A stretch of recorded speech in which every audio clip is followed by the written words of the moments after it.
한국이 카자흐스탄을 점령했다고 하는데요. 한국계 인구 0.5%가 20% 이상의 영향력으로 점령했다고 합니다. 카자흐스탄 사람들이 한국의 능력을 진짜 무섭다고 했다는데요. 어떻게 한국계 단 0.5%의 인구가 카자흐스탄을 조용히 장악했을까요? 그럼 지금부터 오늘의 이야기를 시작해 보겠습니다. 안녕하세요. 저는 카자흐스탄의 다큐멘터리 프로듀서로 일하는 35살 나디라 주스포바입니다. 저는 카자흐스탄 독립기념일 퍼레이드의 완벽한 장면을 담기 위해 카메라 렌즈를 한 번 더 조정했어요. 형형색색의 깃발들이 바람에 휘날리고 있었고 음악이 공기 중에 가득 차 있었어요. 다큐멘터리 프로듀서로서 저는 이런 중요한 행사들을 수십 번 촬영해왔어요. 하지만 오늘은 뭔가 달랐어요. VIP석에서 뭔가가 제 눈에 띄었어요. 저는 모든 중요한 손님들이 앉아있는 좌석의 이름표들을 세기 시작했어요. 김박최, 이정재가 보고 있는 것이 무엇인지 깨달으면서 심장이 빨리 뛰기 시작했어요.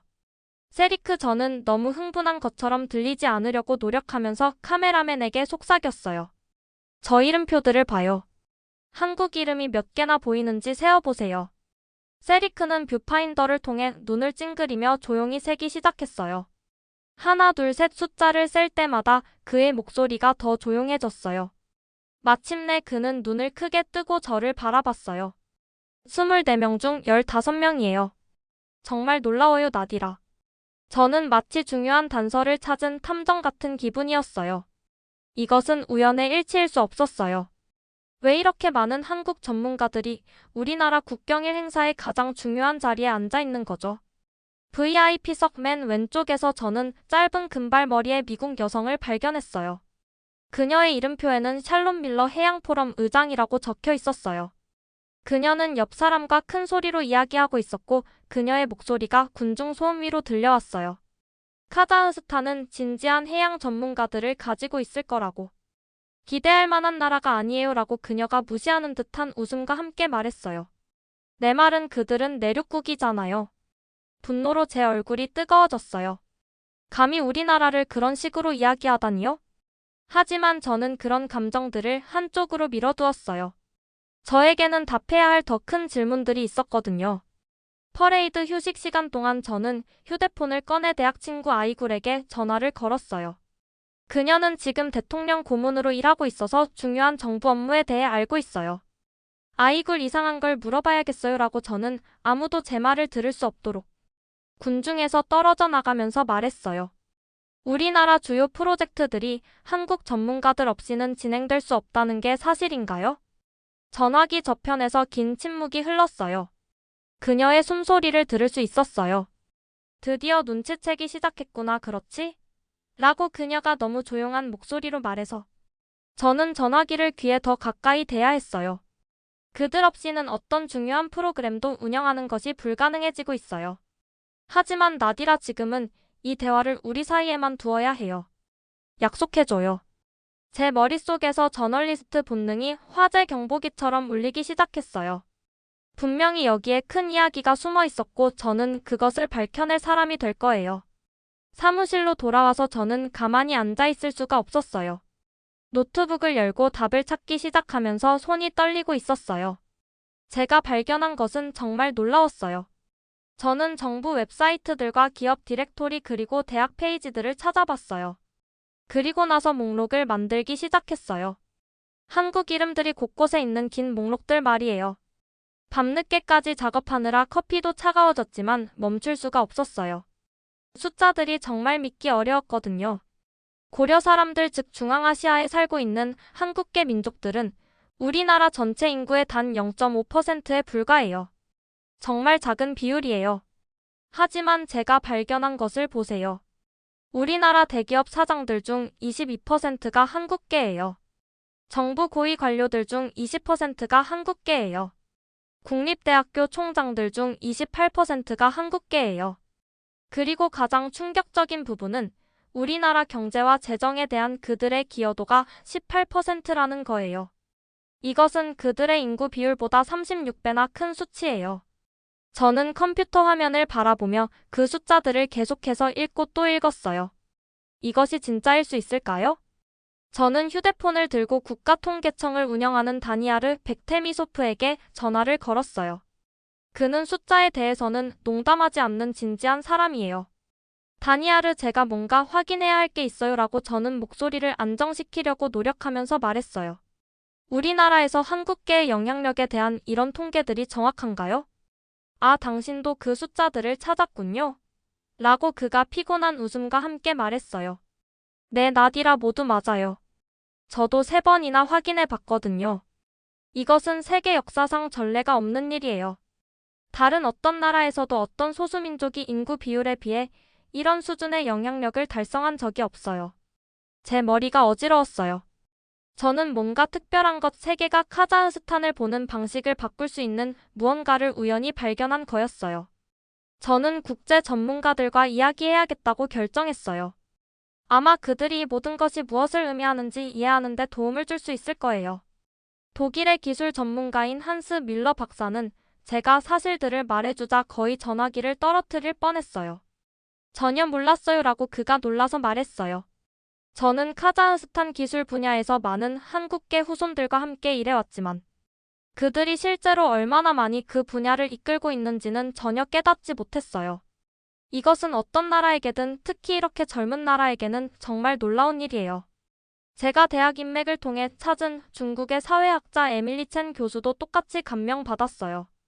카자흐스탄은 모범적인 다문화 국가로 연구되어야 해요 라고 그녀가 화상통화 중에 저에게 말했어요. 이것은 소수 집단이 어떻게 국가 발전의 강력한 엔진이 될 수 있는지를 보여줘요. 정말 흥미로워요. 하지만 가장 큰 놀라움은 퍼레이드에서 만났던 그 무례한 미국 교수 샬론 밀러에게서 왔어요. 제가 그녀에게 전화해서 제 연구를 공유했을 때 그녀의 태도가 완전히 바뀌었어요. 저는 카자흐스탄에게 진심으로 사과드려야겠어요 라고 그녀가 조용히 말했어요. 이런 숫자들은 정말 특별해요. 저는 분명히 이 나라의 능력과 이곳을 건설하고 있는 놀라운 사람들을 과소평가했어요. 저는 전화를 끊고 책상 위에 펼쳐진 모든 연구 자료들을 바라봤어요. 이것은 단순한 다큐멘터리보다 더 큰 것이었어요. 이것은 모든 것을 바꿀 수 있는 이야기였어요. 제가 첫 번째로 방문한 곳은 카자흐스탄의 가장 큰 기술 회사 중 하나인 아스타나테크였어요. 저는 이곳에 대한 놀라운 이야기들을 들어왔지만 제 눈으로 직접 보고 싶었어요. 건물은 외관상 현대적이고 인상적으로 보였어요. 아침 햇살을 반사하는 거대한 유리창들이 있었거든요. 하지만 정말로 제 관심을 끈 것은 정문을 통해 들어서자마자 느낀 에너지였어요. 사람들이 목적의식을 가지고 움직이고 있었고 흥미진진하게 이야기하고 있었어요. 그리고 공기 중에는 저로 하여금 즉시 카메라를 잡고 싶게 만드는 활기가 있었어요. CEO인 빅토르 김이 로비에서 저를 만났어요. 그는 겨우 34세였는데 이것이 저를 놀라게 했어요. 그는 이 전체 회사를 무에서 유로 만들어냈어요. 단지 하나의 아이디어와 할머니로부터 받은 작은 대출로 시작했거든요. 그의 부모님은 한국에서 카자흐스탄으로 오셨기 때문에 그는 2세대 한국계 카자흐스탄인이에요. 빅토르는 따뜻한 미소와 함께 저에게 이곳에서 정말로 어떻게 일하는지 보여주겠다고 말했어요. 그는 아침 회의가 막 시작되는 밝은 회의실로 저를 안내했어요. 하지만 이것은 제가 이전에 본 어떤 비즈니스 회의와도 달랐어요. 빅토르가 어제의 성과들이라고 발표하자 회의실이 활기차게 달아올랐어요. 목표와 계획에 대한 지루한 보고서 대신에 각 팀이 실제 숫자들과 진짜 결과들을 공유했어요. 그들은 해결한 문제들, 도움을 준 고객들, 그리고 배운 실수들에 대해 이야기했어요. 저를 가장 감동시킨 것은 그들이 실패를 다루는 방식이었어요. 한 팀이 목표를 달성하지 못했다고 인정했을 때 저는 빅토르가 화를 내거나 실망할 거라고 예상했어요. 대신에 완전히 다른 일이 일어났어요. 빅토르는 침착하게 함께 해결해보자고 말했어요. 무엇이 잘못되었는지, 무엇을 배울 수 있는지, 그리고 우리로부터 무엇이 필요한지 물어봤어요. 비난도 없었고 손가락질도 없었고 화난 목소리도 없었어요. 단지 문제를 해결하기 위해 함께 일하는 사람들이 있을 뿐이었어요. 상사가 직원들을 꾸짖는 것보다는 가족이 서로를 돕는 것을 보는 것 같았어요. 빅토르는 나중에 저에게 이곳에서는 서로 경쟁하지 않는다고 설명했어요. 특수부대처럼 함께 임무를 수행한다고 했어요. 모두가 이기거나 아무도 이기지 않는다고 말이에요. 이 철학은 제가 절대 잊을 수 없는 수요일 오후에 최종적인 시험대에 올랐어요. 저는 그들의 본사에서 촬영하고 있었는데 갑자기 경보음이 울리기 시작했어요. 그들의 메인 서버가 가장 큰 고객에게 프레젠테이션을 하는 바로 그 순간에 다운되었어요. 대부분의 회사에서는 이것이 공황 상태와 고함, 그리고 사람들이 닭 모가지 잘린 것처럼 뛰어다니는 상황을 야기했을 거예요. 하지만 아스타나테크에서는 그렇지 않았어요. 빅토르는 침착하게 일어서서 비상 프로토콜이며 모두가 무엇을 해야 하는지 안다고 말했어요. 다음에 일어난 일은 완벽하게 안무된 춤을 보는 것 같았어요. 전체 회사가 군사 작전처럼 동원되었어요. 프로그래머들은 백업 시스템으로 달려갔고 고객 서비스는 고객에게 전화해서 상황을 설명했고 기술팀들은 마치 이 정확한 시나리오를 100번도 더 연습한 것처럼 함께 일했어요. 단 20분 만에 20분이에요. 그들은 서버를 다시 작동시켰고 프레젠테이션을 정상 궤도에 올려놓았어요. 저는 놀랐지만 다음 주에 일어난 일이 저를 더욱 놀라게 했어요. 경쟁 회사가 정확히 같은 문제에 직면했어요. 그들의 서버가 다운되었고 심각한 공경에 처했어요. 경쟁사의 불행을 축하하는 대신에 빅토르는 제 입을 떡 벌어지게 만드는 일을 했어요. 빅토르는 최고의 엔지니어들에게 장비를 챙기고 그들을 도우러 가자고 말했어요. 저는 차키를 집어드는 빅토르를 따라가며 왜 경쟁사를 도와주려고 하는지 물어봤어요. 빅토르는 멈춰 서서 저에게 미소를 지었어요. 오늘의 경쟁자가 내일의 파트너가 될 수 있다고 했어요. 게다가 다른 사람들을 도울 수 있다면 왜 안 하겠냐고 그것이 옳은 일이라고 말했어요. 한 달 후 바로 그 경쟁 회사가 빅토르에게 제안을 가지고 전화를 걸었어요. 그들은 수백만 달러 가치의 공동 프로젝트에서 함께 일하기를 원했어요. 빅토르의 친절함이 큰 보상을 받은 거였어요. 하지만 제가 그가 전화를 받는 것을 지켜보면서 저는 중요한 뭔가를 깨달았어요. 그는 대가를 기대하고 그들을 도운 게 아니었어요. 그는 진심으로 다른 사람들을 지원하는 것을 믿었어요. 그것이 자신에게 직접적인 이익이 되지 않을 때도 말이에요. 바로 그때 저는 이런 한국계 카자흐스탄 리더들을 특별하게 만드는 것이 무엇인지 이해하기 시작했어요. 제가 다음으로 방문한 곳은 제가 이전에 본 어떤 곳과도 완전히 달라 보이는 건설 현장이었어요. 혼란과 소음 대신에 모든 것이 조직적이고 평화로워 보였어요. 작업자들은 실제로 깨끗해 보이는 잃지 않은 안전모를 착용하고 있었고, 저는 명령을 소리 지르는 대신 차분하게 이야기하는 사람들의 목소리를 들을 수 있었어요. 이곳은 카놀라 건설이었고 저는 여기서 사장인 클레어 디부아를 만나러 왔어요. 그녀는 58세 여성으로 흥미로운 이야기를 가지고 있었어요. 아버지는 한국인이고 어머니는 프랑스인이었거든요. 그녀는 카자흐스탄에서 건설업이 어떻게 작동하는지를 완전히 바꿔놓았어요. 클레어는 자신만의 안전모와 안전조끼를 착용하고 현장 입구에서 저를 만났어요. 그녀의 눈은 에너지로 반짝였고 웃을 때 그녀가 정말로 자신이 하는 일을 사랑한다는 것을 알 수 있었어요. 클레어는 저에게 작업장에 오신 것을 환영한다고 말하며 제 손을 단단히 악수했어요. 하지만 어디든 가기 전에 규칙들을 이해해야 한다고 했어요. 그녀는 대부분의 학교 시험보다 긴 안전 체크리스트를 저에게 건네주었어요. 모든 세부 사항이 다루어져 있었어요. 고르지 않은 땅에서 걷는 방법부터 바람이 너무 강해질 때 무엇을 해야 하는지까지 말이에요. 클레어는 우리가 안전장비를 착용하면서 이것이 너무 과한 것처럼 보일 수 있지만 3년 동안 사고가 전혀 없었다고 설명했어요. 전혀요. 대부분의 건설 회사들은 그렇게 말할 수 없다고 했어요. 현장을 걸어다니면서 저는 놀라운 것을 발견했어요. 매일 아침 특히 오늘 같은 바람이 부는 날에는 클레어의 전체 팀이 그녀가 안전 브리핑이라고 부르는 것을 위해 모였어요. 하지만 이것들은 사람들이 잠드는 지루한 회의가 아니었어요. 모든 사람이 참여해서 안전을 유지하는 방법에 대해 질문하고 아이디어를 공유했어요. 한 작업자가 어제 옆 현장에서 바람이 사다리를 넘어뜨렸다고 말했어요. 오늘 모든 장비를 고정해야 하는지 물어봤어요. 클레어는 절대적으로 그렇다고 대답했어요. 훌륭한 생각이라고 루슬란에게 말했어요. 그러고 나서 클레어는 그녀가 정말로 어떤 사람인지 보여주는 이야기를 저에게 해주었어요. 지난달 바로 그 옆 건설 현장에서 심각한 사고가 있었어요. 한 작업자가 떨어져서 심하게 다쳤고 그들의 장비가 손상되었어요. 제가 무엇을 했냐고 물어보자 클레어는 주저없이 즉시 자신들의 작업을 중단했다고 말했어요. 의료용품과 백업 장비 그리고 최고의 작업자 3명을 빌려주어 엉망이 된 상황을 정리하는 것을 도왔다고 했어요. 그것이 옳은 일이었다고 말이에요. 저는 놀랐어요. 대부분의 사업 소유자들은 이것을 경쟁사보다 앞서 나갈 기회로 봤을 텐데 그들을 돕지는 않았을 거예요. 클레어의 접근 방식의 결과는 그 자체로 말해주었어요. 그녀의 회사는 다른 건설 회사들보다 25% 더 빠르게 프로젝트를 완료했어요. 사고는 전혀 없었어요. 그리고 그녀의 가격이 더 높았음에도 불구하고 특별히 그녀와 함께 일하기를 원하는 고객들의 대기자 명단이 있었어요. 클레어는 15층에서 창문을 조심스럽게 설치하는 작업자들을 지켜보면서 저에게 단순히 건물을 짓는 것이 아니라 걸작을 만든다고 말했어요. 건설하는 모든 건물이 세대를 거쳐 서 있을 예술 작품이라고 했어요. 저는 그녀의 작업자들을 둘러보며 특별한 것을 발견했어요. 그들은 단순히 명령을 따르거나 시계를 보며 집에 가기를 기다리지 않았어요. 자신들이 하고 있는 일에 진정한 자부심을 가지고 있었어요. 작업을 2번 확인하고 서로 문제를 해결하는 것을 도우며 각각의 벽돌을 중요한 것처럼 대했어요.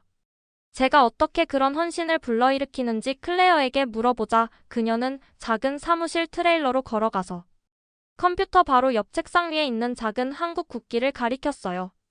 클레어는 작업자들에게 우리가 하는 모든 일에 한국의 정신을 담고 있다고 말한다고 조용히 말했어요.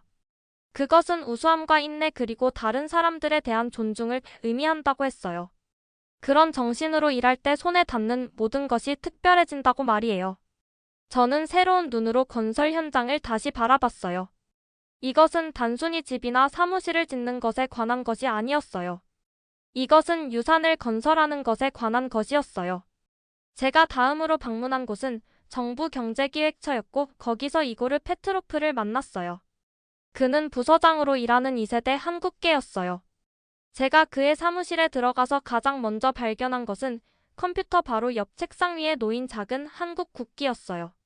저는 그에게 매일 그 깃발을 보는지 물어봤어요. 이고르는 미소를 지으며 고개를 끄덕였어요.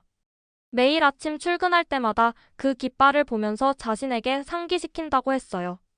자신은 한국인의 후손이며 그 유산을 명예롭게 하는 방식으로 살아야 한다고 말이에요. 그는 잠시 멈추고 깃발을 생각에 잠겨 바라봤어요. 완벽한 것에 관한 것이 아니라 항상 어제보다 더 나아지려고 노력하는 것에 관한 것이라고 했어요.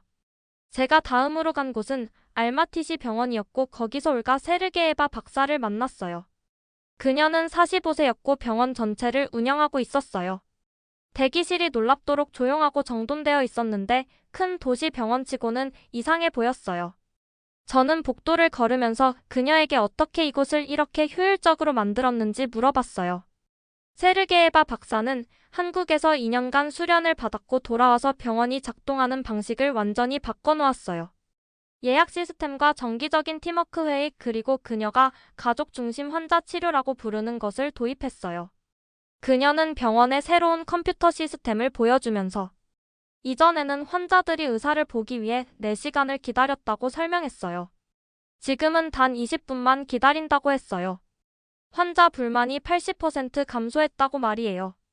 소아과 병동을 지나가면서 저는 가족들이 붐비고 시끄러운 복도 대신 깨끗하고 밝은 방에서 편안히 앉아 있는 것을 봤어요.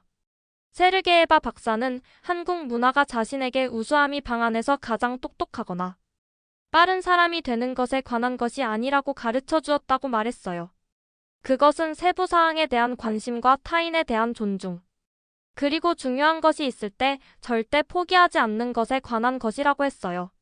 하지만 저에게는 여전히 괴로웠던 한 가지 큰 질문이 있었어요.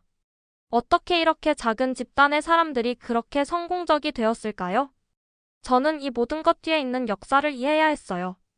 카자흐스탄 국립대학교의 누르타이 사파르바예프 교수가 답을 찾는 데 도움을 주었어요. 그는 카자흐스탄의 한국인 공동체를 수년간 연구해온 역사학자였어요.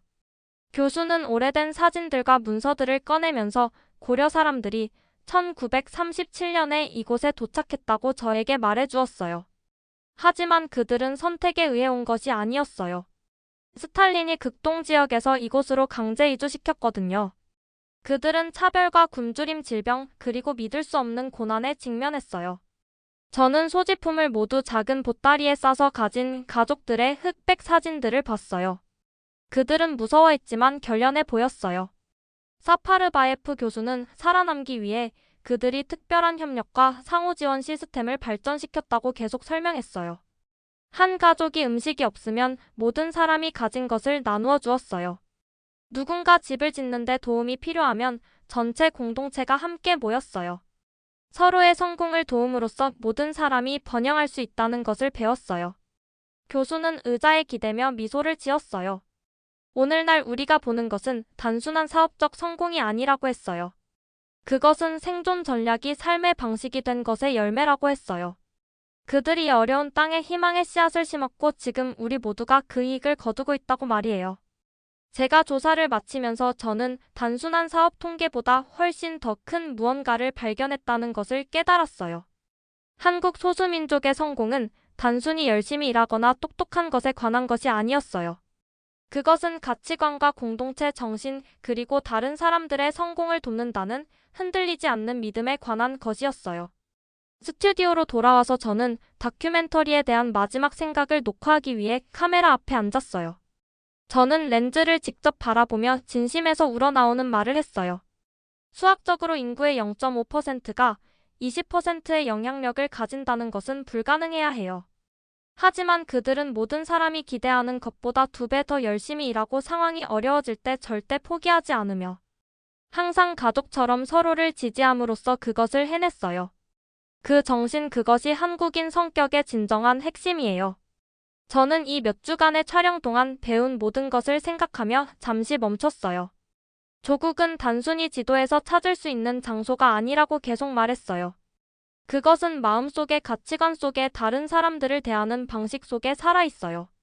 그리고 그 마음이 있는 곳이 바로 진정한 나라가 존재하는 곳이에요. 다큐멘터리는 불빛이 막 켜지기 시작하는 저녁의 알마티시의 아름다운 장면들로 끝났어요. 저는 카자흐스탄과 한국 국기를 모두 들고 공원을 걸어다니는 한국 가족들을 촬영했어요. 아이들이 웃으며 함께 놀고 있었고 두 문화가 어떻게 연합해서 어느 하나보다도 더 강한 무언가를 만들어냈는지 볼 수 있었어요.